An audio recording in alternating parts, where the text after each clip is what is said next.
Sobat Maestro, sesaat lagi Anda akan mendengarkan Blog Airtime GBI Rock. Selamat mendengarkan.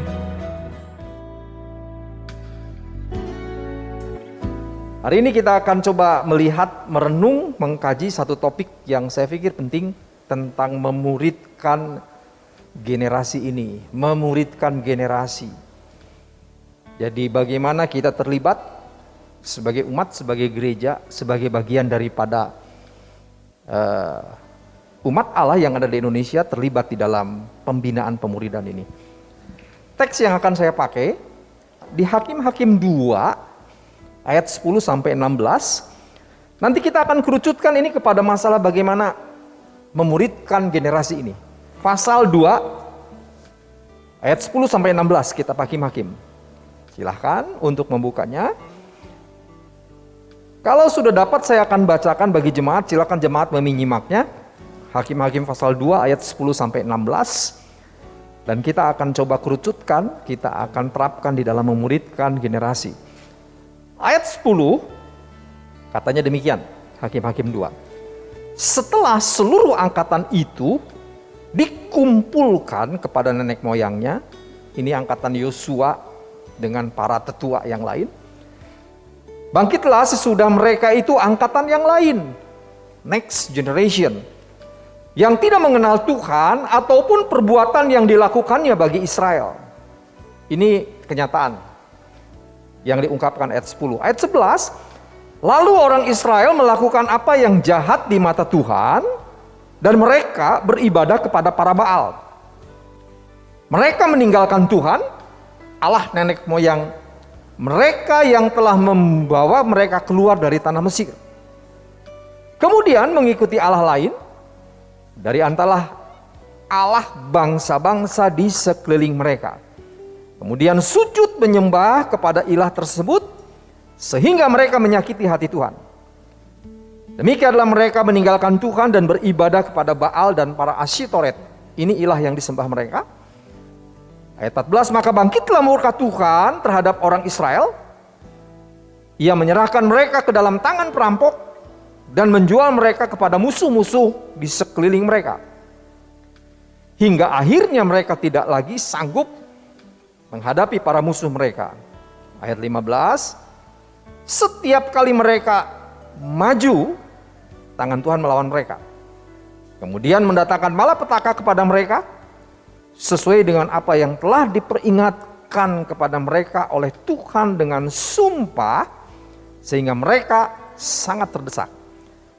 Ayat 16, maka Tuhan membangkitkan hakim-hakim, artinya setelah mereka berseru dan bertobat, kemudian menyelamatkan mereka dari tangan perampok itu. Nah, ini teks yang akan coba kita lihat, kita telaah dan kita akan terapkan dengan bagaimana memuridkan, membina generasi ini.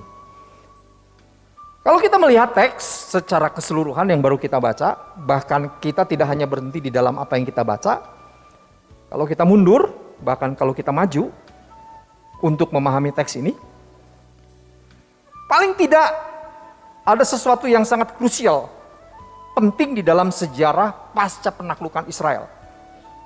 Khususnya pasca generasi Yosua dan para leluhur. Apa yang bisa digambarkan, dianggap krusial di sini, paling tidak 3 hal. Pertama, terjadinya perubahan generasi. Ayat 10 itu gamblang sekali. Ada satu pergeseran generasi. Dan dalam leadership, bahkan dalam sejarah, pergeseran generasi ini merupakan hal yang krusial, yang penting. Mengapa? Karena ini akan menentukan model apa bangsa yang akan meneruskan dari para leluhur sebelumnya. Kalau kita melihat dalam kitab Kejadian 1, Allah menciptakan manusia. Manusia diciptakan laki dan perempuan. Mereka tidak hanya berhenti sampai penciptaan, tetapi dikatakan mereka harus berprokreasi, beranak cucu. Ini artinya apa? Meneruskan legacy, warisan, sehingga ada satu model, ada satu regenerasi yang akan meneruskan dengan tipe daripada leluhur, daripada Adam dan Hawa.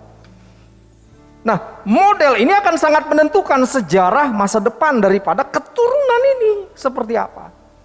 Dan ini nampak di dalam pasal yang baru kita baca, pasca Yosua dengan para leluhur, dengan para tetua, muncul satu generasi yang baru.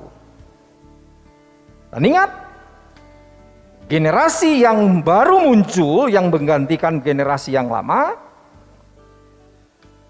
itu tidak muncul dengan sendirinya, tetapi merupakan produk daripada apakah itu dibina atau diabaikan. Di satu generasi yang muncul tidak akan pernah terbentuk tiba-tiba. Pernah lihat film Mr. Bean? Itu manusia unik karena lahir tidak melalui rahim seorang ibu ya. Itu dilemparkan dari apa? Cahaya. Akibatnya perilakunya nggak lumrah kan? Nah kita nggak seperti begitu saudara. Kita tuh lewat rahim. Seorang bijak mengatakan kita bisa dilahirkan di mana saja. Maaf kalau saya bicara agak kasar. Bisa di kolong jembatan. Bisa mungkin di rumah sakit. Tetapi kita tidak harus dibina di dalam satu keluarga.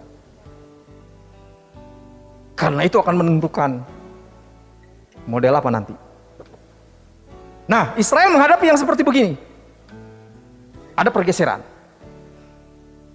Nah, generasi yang muncul ini merupakan generasi yang tidak tiba-tiba tetapi dibentuk bisa karena pengabaian, tapi bisa dengan pembinaan.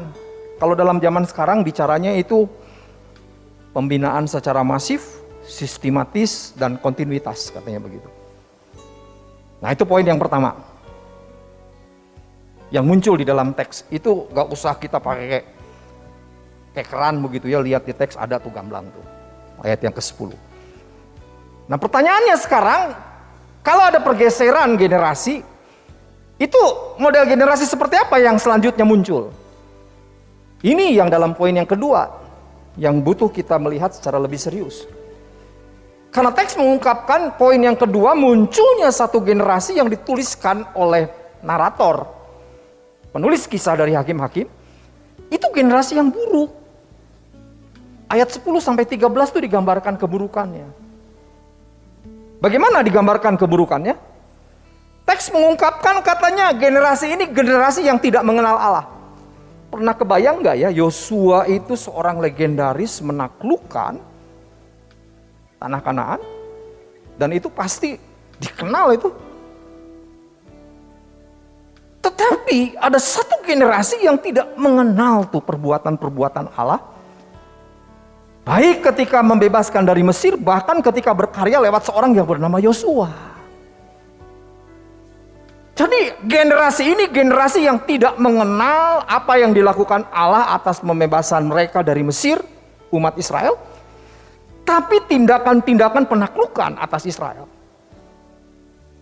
Bahkan dikatakan ada generasi yang tidak peduli dengan Allah, yang membebaskan nenek moyang mereka, yang sudah mengikat perjanjian menjadi satu umat dan menjadikan dirinya sebagai Allah mereka. Bahkan generasi ini bukan hanya tidak mengenal, mereka membelakangi Allah yang seringkali disebut dengan Adonai atau YHWH, lalu dengan sukarela mengambil ilah-ilah Kanaan. Disebutkan di sini Baal dan Asitoret. Baal dan Asitoret itu merupakan dewa kesuburan. Jadi mereka bisa menikmati berkat di Kanaan seakan-akan ini berkat Baal dan Asitoret, dewa kesuburan, pemberi hujan. Bukan lagi Allah yang membebaskan dari Kanaan tadi. Di sini kita bisa memahami dengan baik,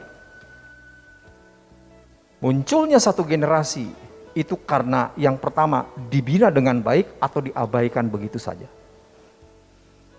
Masih ingat penekanan Taurat? Khususnya pasal 6 kitab Ulangan. Ingat, ajarkan ke mereka, ingatkan kepada mereka, ajar mereka untuk melakukan. Berarti Taurat mengajarkan untuk melakukan satu pembinaan yang masif, di mana dimulai dari keluarga. Ikatkan itu pada kepala, pada tangan. Waktu engkau di ladang, waktu engkau di rumah, itu masalah rumah tangga, keluarga. Ingatkan ini, bina. bahwa Allah adalah Allah yang sudah membebaskan engkau.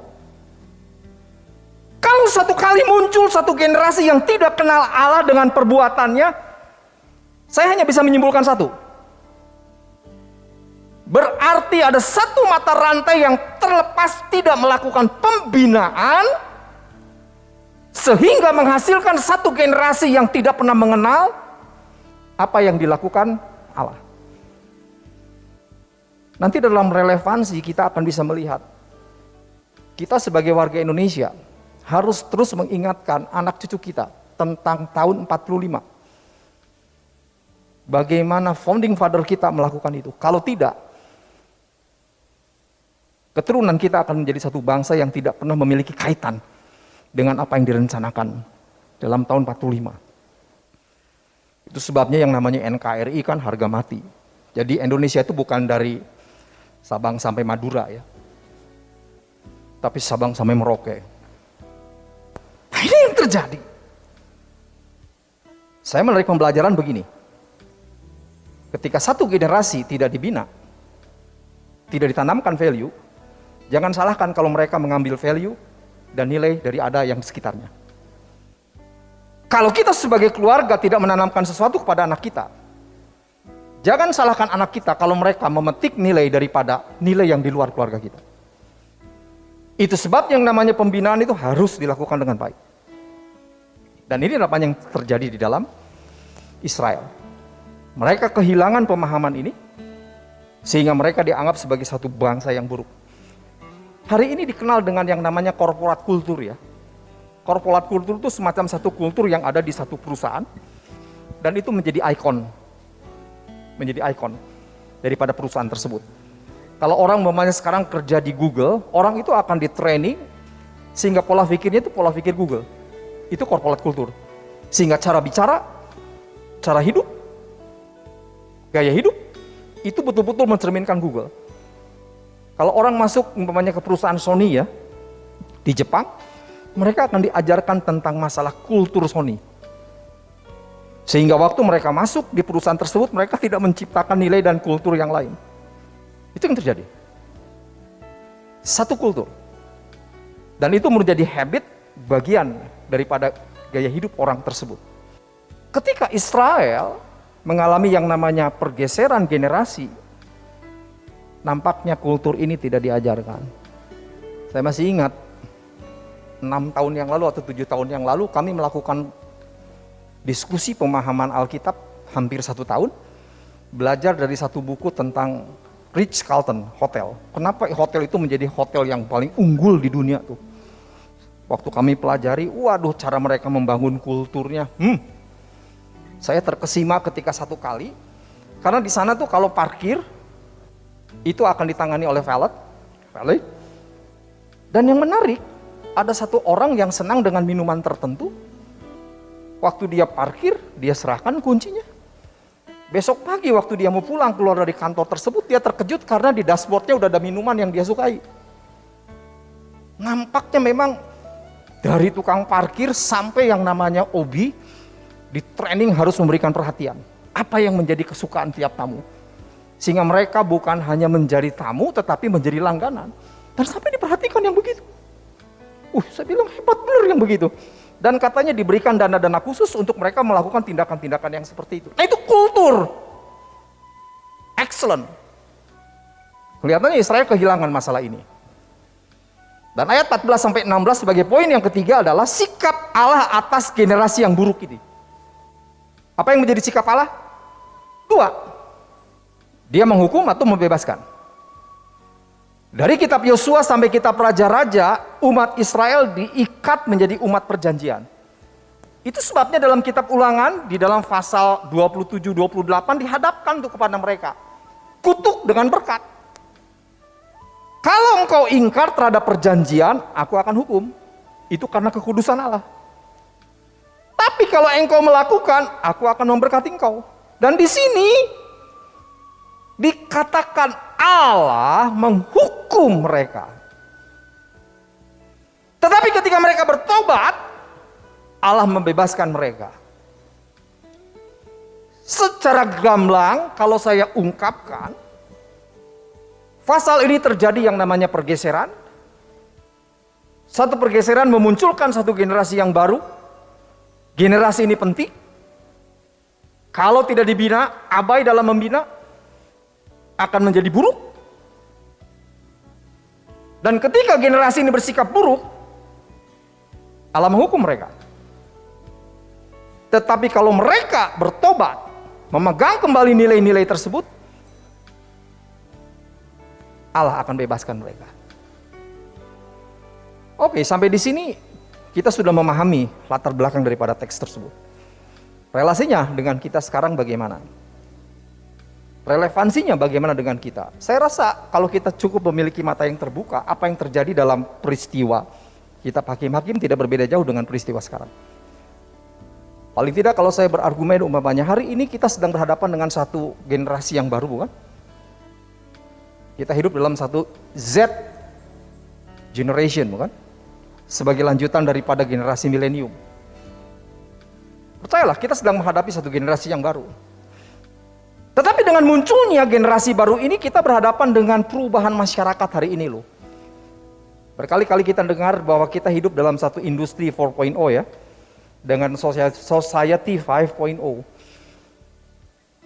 Apa maksudnya? Hari ini kita hidup berkelindan dengan teknologi. Itu industri 4.0. Big data, cloud. Di mana-mana pakai cloud sekarang. Dulu orang kalau kehilangan laptop setengah mati loh. Datanya di hard disk. Hari ini hanya hilang laptopnya karena datanya di cloud. Perusahaan semua data di cloud. Sehingga kalau ingin mengetahui perusahaan walaupun ada di belahan bumi yang lain tinggal pakai cloud. Teknologi dengan basisnya cloud, memakai komputer itu masuk dalam masyarakat sehingga menciptakan society 5.0, 5.0. Akibatnya apa? Muncul satu dunia baru yang seringkali disebut dengan virtual world. Muncul warga negara baru, bukan lagi warga negara citizen tetapi netizen. Oh, muncul satu negara yang lebih besar daripada negara Tiongkok, namanya Facebook. Betul kan? Tapi kalau ditanya Facebook tuh ada tuh nggak ada. Kita bilang ada, suruh tunjukkan, nggak tahu. Paling di bawah laptopnya, tuh Facebook. Itu ada nggak ada. Hanya itu realita yang kita jalani sekarang. Sehingga teknologi itu merupakan bagian kita. Ketika munculnya satu generasi dan dihantam dengan pergeseran yang seperti begini, masyarakat 5.0 ini menghantam segala lini kehidupan. Hari ini yang disebut dunia realita itu apakah yang bisa kita pijit ini? Ataukah yang di virtual itu? Dulu orang kalau mau berhubungan ya, terkoneksi itu membutuhkan yang namanya telepon. Hari ini yang dibutuhkan sosmed. Telepon kan hanya satu-satu. Kalau sosmed bisa satu dengan 1.000 orang loh. Ada broadcast dan yang lain-lain. Nah, ini membuahkan pergeseran-pergeseran di dalam masalah nilai, agama maupun kultur. Mana ada dulu ibadah pakai online? Dulu mana ada belanja online? Rubah dalam kultur. Dulu benar atau salah tuh bisa dilihat. Pemimpin yang benar itu kalau kita bergaul, tahu nilainya benar atau enggak. Tapi hari ini di dalam dunia virtual, yang baik jadi buruk, yang buruk jadi hai. Dalam dunia virtual, yang salah kalau disuarakan ratusan kali, itu akan dianggap benar. Tapi yang benar tidak disuarakan, dianggap salah. Dalam kondisi yang seperti ini, maaf saya harus bicara, seringkali kita abai dalam membina, menerapkan, menanamkan value kepada generasi ini. Anugerah Pekerti seorang ahli leadership mengatakan hari ini kita menghadapi kegagalan di dalam regenerasi. Itu ungkapan dia. Apakah dalam marketplace dan dalam bidang yang lain hampir rata-rata tidak peduli dengan masalah ini. Nah kalau begitu bagaimana praksis tindakan yang harus kita ambil? Pertama, discipleship, pemuridan, itu keniscayaan, bukan opsi, bukan pilihan. Bukan pilihan. Itu harus. Kita tidak bisa berlepas tangan. Itu tanggung jawab kita. Jangan mengkritik munculnya satu generasi yang buruk kalau kita tidak pernah berkontribusi melakukan pembinaan atas generasi ini. Hanya mereka yang pernah berkontribusi terlibat sekecil apapun, orang seperti itu bisa memberikan masukan. Setiap kita sebagai warga gereja, sebagai bagian daripada keluarga, kalau dalam lembaga pendidikan sebagai bagian daripada pendidikan, kalau di marketplace sebagai bagian daripada orang di marketplace, sangat strategis untuk menanamkan nilai-nilai, value daripada kerajaan Allah. Sangat tidak baik kalau kita berpangku tangan, melepas tangan, membiarkan pembinaan kepada nilai-nilai yang asing. Dan saya rasa prinsip di dalam kitab Hakim-Hakim, ketika generasi ini abai, tidak dibina, maka mereka akan tumbuh mengambil nilai yang ada di sekitar mereka.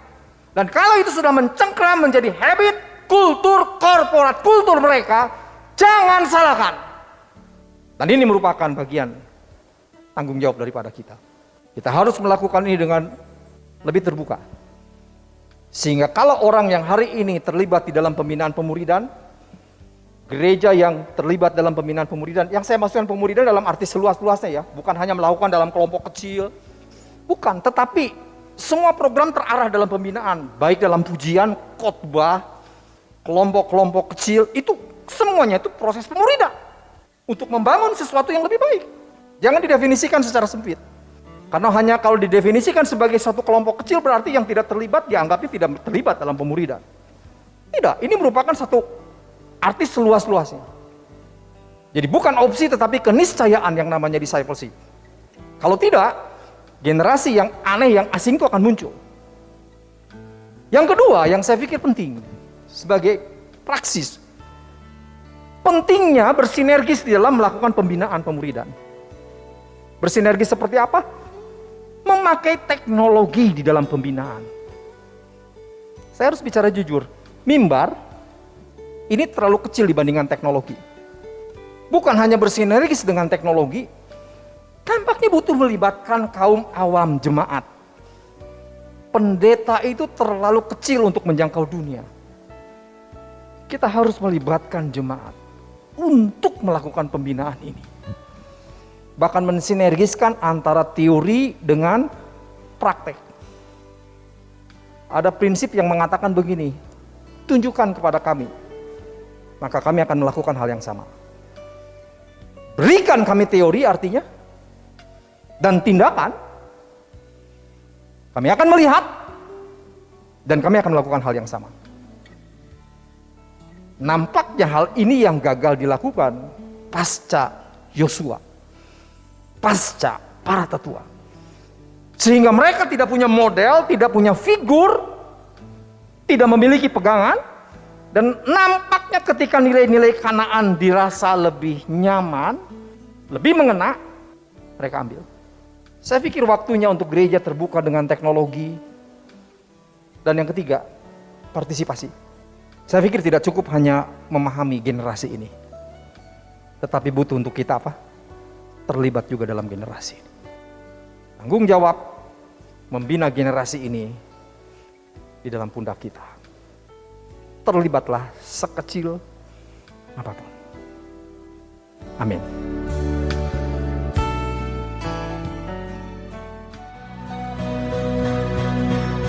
Terima kasih Anda telah mendengarkan Blog Airtime GBI Rock. Tuhan memberkati.